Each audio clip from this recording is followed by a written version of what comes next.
नमस्कार, मैं रिंकी बाजपेयी और आप देख रहे हैं सुहेल टाइम्स न्यूज। चलिए शुरुआत करते हैं आज की कुछ खास खबरों से। प्रदेश अध्यक्ष जयराय जी का आगमन हुआ। सुबह 12 बजे हम लोगों ने जमका दौराया उनको रिसीव किया। उसके बाद वो आज भगवान परशुराम जी की जयंती थी जलालाबाद, वहाँ उसमें प्रोग्राम में शामिल हुए। उसके बाद वो जो है कांट बरेली में होते हुए हमारे प्रतिष्ठान पर आए, जहाँ हज़ारों की भीड़ ने सब उनका स्वागत किया, वो अभिनंदन किया। उसके बाद वो कच्चा कटरा घंटाघर पे अम्बेडकर जी की जयंती का पन्ना करेंगे मूर्ति का। उसके बाद जो है वो अच्छा, किला जो है वो दलित और अल्पसंख्यक का एक जोड़ माना जाता है, तो यहाँ पर इस माहौल का जो स्वागत समारोह है वो उस पर क्या कुछ संदेश देके गए आगे के लिए, क्योंकि 27 में चुनाव भी हैं।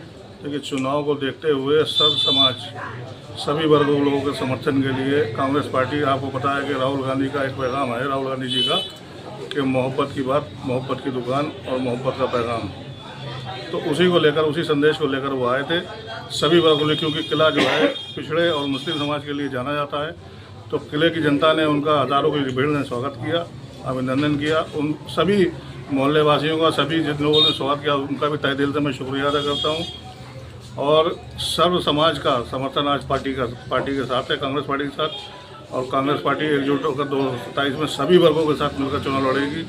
खास तौर से ब्राह्मण और दलित समाज हमारे साथ खड़ा हुआ है आज की तारीख में। अल्पसंख्यक समाज जो है उसको भी जो है साथ में जोड़कर राहुल गांधी चल रहे हैं, विशेष ध्यान दे रहे हैं। और 2027 में सरकार बनेगी इंशाल्लाह कांग्रेस की। फुल समर्थन के साथ हम लोग लड़ेंगे और जीतेंगे।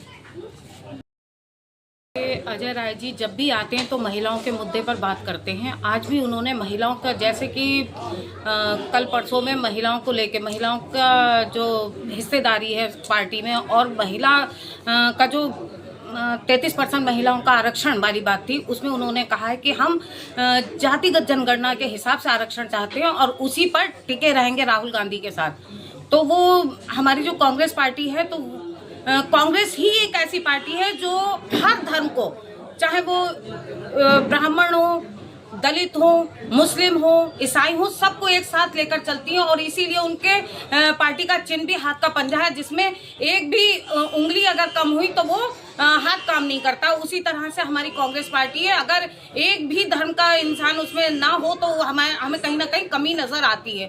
तो हम लोग जो है सब लोग मिल के काम करते हैं और अच्छा काम करते हैं। और हमारे अजय राय जी जो है प्रदेश अध्यक्ष, उन्होंने भी यही हमें आश्वासन दिया है कि आने वाले समय में जो 27 में जो चुनाव होगा तो टिकट भी उसी के हिसाब से मिलेंगे कि हर धर्म को ध्यान में रखते हुए, और जो भी हमारी पार्टी का सक्रिय कार्यकर्ता होगा उसको ध्यान में रखते हुए, उसको कार्य को देखते हुए ही मिलेंगे। अच्छा, आरक्षण में महिलाओं की बात करिए, आप भी एक महिला है, तो कहाँ तक आरक्षण बिल सही है?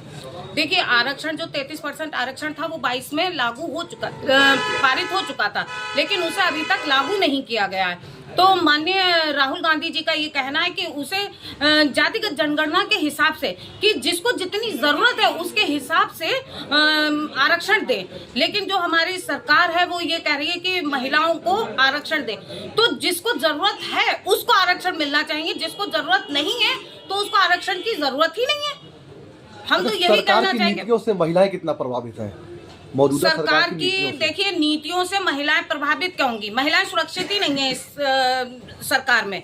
महिलाएं सुरक्षित नहीं है क्योंकि इन्हीं की सरकार में इन्हीं के विधायक मंत्री जो हैं महिलाओं का शोषण करते हैं, जो आए दिन आप लोग समाचारों में, न्यूज में देखते रहते हैं। तो जब हमारी महिला, एक तो उनका नारा है कि बेटी बचाओ बेटी पढ़ाओ, तो जब हम बेटी को पढ़ाएं कैसे बाहर निकालें, कैसे बेटी को पढ़ाएं जब बेटी हमारी सुरक्षित ही नहीं है? हमें तो हर टाइम उसके सुरक्षा को लेकर ध्यान में रखते हुए उसे हम सोचते हैं कि बेटी को बंद कर लें, निकालें नहीं, बंद कर लें। क्योंकि महिला जब हमारे सुरक्षित ही नहीं है, बेटी हमारी सुरक्षित ही नहीं है, तो ये सरकार जो है ये इसके झूठे वायदे हैं, झूठे जुमलेबाजी करते हैं। महिलाएं यहाँ पे सुरक्षित नहीं है। आज की खबर में बस इतना ही। देश दुनिया की तमाम छोटी और बड़ी खबर देखने के लिए जुड़े रहिए सुहेल टाइम्स न्यूज से।